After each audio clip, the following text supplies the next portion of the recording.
Frank Castle made his debut in the pages of The Amazing Spider-Man 129 in October 1973, and since then the man who came to be known as the Punisher has starred in his own comic series on no less than 13 separate occasions. But you'd be forgiven for assuming that The Punisher, written by Warren Ellis, and published under Marvel's Max Comics imprint, is the only series that the character ever headlined, because it seems to be the only one that Marvel is interested in reprinting. Okay, so maybe next month The Punisher by Rick Remender Omnibus is releasing, but that's not the point. Because my personal favourite Punisher comic, the 2011 series written by Greg Rucka, and with art primarily by Marco Cicchetto, well, you can't read it. Okay, so maybe that's not strictly true. You can read it if you have Marvel Unlimited, have the individual issues or trade paperbacks digitally, or the printed comics or the original trades, but goddammit, this series has never been reprinted, which is a crime because I just want a pretty omnibus for my shelf, okay? But in all seriousness, it's a shame that these lesser known and perhaps less appreciated runs don't seem to be getting their due anytime soon when it comes to reprints, forcing collectors, those who aren't happy with exclusively owning digital content, to scour places like eBay and fork out pretty unreasonable prices on these hard-to-come-by volumes. And while it's understandable that Marvel would choose to continue to spotlight series like Punisher Max, which is inarguably a pretty definitive run for the character, as time goes on it risks losing these other series to the sands of time as they fade further and further into obscurity.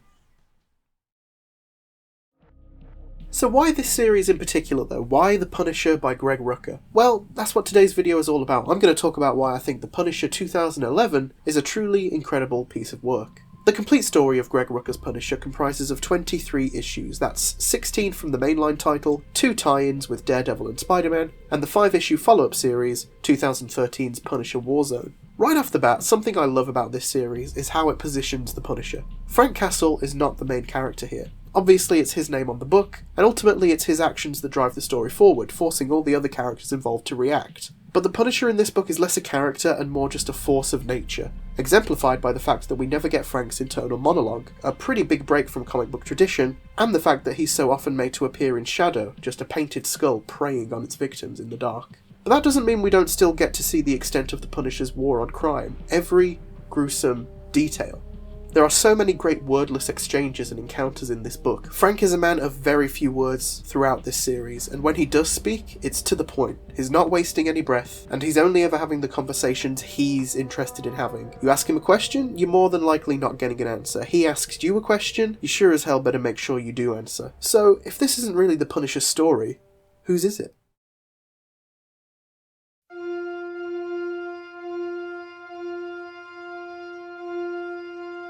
The wedding of Dr. Daniel Alves and Sergeant Rachel Cole was supposed to be the happiest day of the two's lives.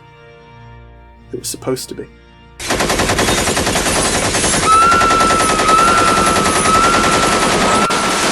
Dead. All of them.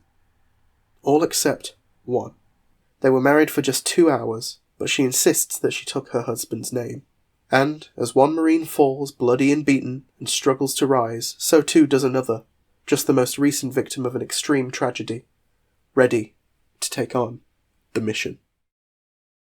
The Punisher 2011 is really the battle for Rachel Cole's soul. As the series goes on, we see the tragic bride become more and more invested in Frank Castle's war on crime, and the two immediately fall into their military personas, referring to one another by rank, speaking as though they're back on tour. A big question posed by this series is pretty much the classic Punisher conundrum. Is the Punisher justified? Is he a hero? And by extension here, is it right or wrong, good or bad, that Sergeant Cole should fall in behind Frank, following him down the same path to an unending war?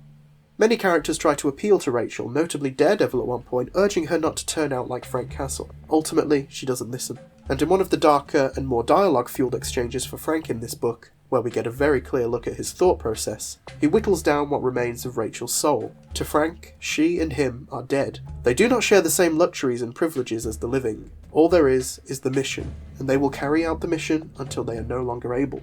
And even though in this scene in particular, Frank lays it all out pretty definitively, this book still offers us a lot of nuance when it comes to the Punisher. Take issue 5 for example, when Frank is in hiding and recovering from a fight that nearly saw him killed at the hands of this vulture creature. He meets a young boy, and we see him open up just ever so slightly. The Punisher still has room in his heart for children. Take the ending of the main series too. Issue 16 sees Rachel Cole surrendering herself to the police, and she even hopes for death after her time with Frank builds to an unfortunate crescendo, and we see Sergeant Cole gun down police officers by mistake. But Frank allows her to live on and be arrested, despite Rachel's wish to be killed. And in a way, I think this is Frank showing her a mercy, severing her from the mission, from his mission, acknowledging that maybe she, unlike the way he sees himself, is not dead after all. Her soul is intact. And although he is condemning her to potentially facing life imprisonment, this is his twisted way of letting her go and allowing her to live any semblance of a life, which I think is such an interesting and nuanced look into how Frank's brain works. Now, of course, the follow-up comic, Punisher Warzone,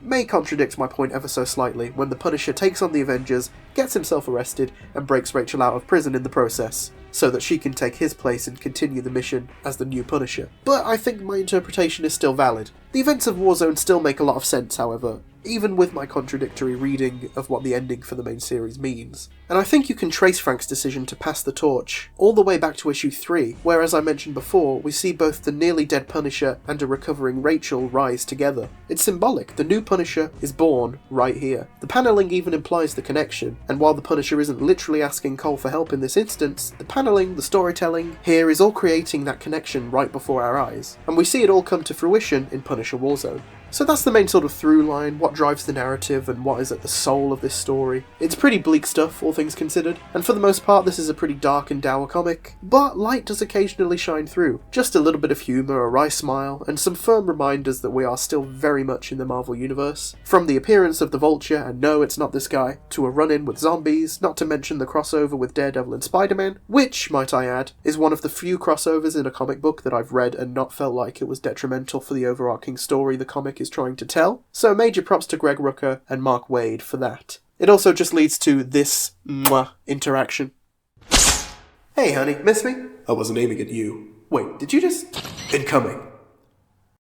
The other characters throughout the book, who honestly probably take up more screen time, if we can call it that, than the Punisher himself, are all well realised and compelling as well. From journalist Nora Winters, to officers Clemens and Bolt, maybe the weak link here, if I'm going to offer a criticism, are the villains. The Exchange, and the members of which, who I can't even remember the names of, aren't entirely memorable, but they do their job. They're a device, a narrative tool more than anything. I guess while I'm talking about things I don't necessarily like, I'll mention the art. This book has quite a few fill-in artists, when for whatever reason regular artist Marco Cicchetto wasn't available, and they just never hit the same way. This definitely isn't my favourite art. Which is not to say it's bad. Who am I to make that objective statement? I can't, no one can. But I can say whether or not it works for me, and more often than not, it just doesn't. Although, a broader problem I think this series has with rotating artists is less the perceived quality of the art, and more the inconsistency that we get as various artists interpret this world. The main victim of this lack of consistency is the Punisher himself. Throughout the majority of this book, the Punisher has had a different look to what we're used to. He has longer hair, a beard, and one functioning eyeball, courtesy of the Vulture. And not only do I think it's just a great look, it also gives this series a strong visual identity, and sets it apart from other Punisher volumes. But the look wildly varies from artist to artist, which I just don't think is very good from a quality standpoint. Take these two images, regardless of which one you think might be better or worse compared to the other, considering these are supposed to be representing the exact same moment, the disparity between the two interpretations of Frank's look is just crazy to me. And as a reader, it really takes me out of it. I'm fine with fill-in artists on books. It's a heavy workload. I know the main artists more often than not just need a break and to be given time to catch up. But it's important to retain the reader's immersion, and something like this just breaks it entirely.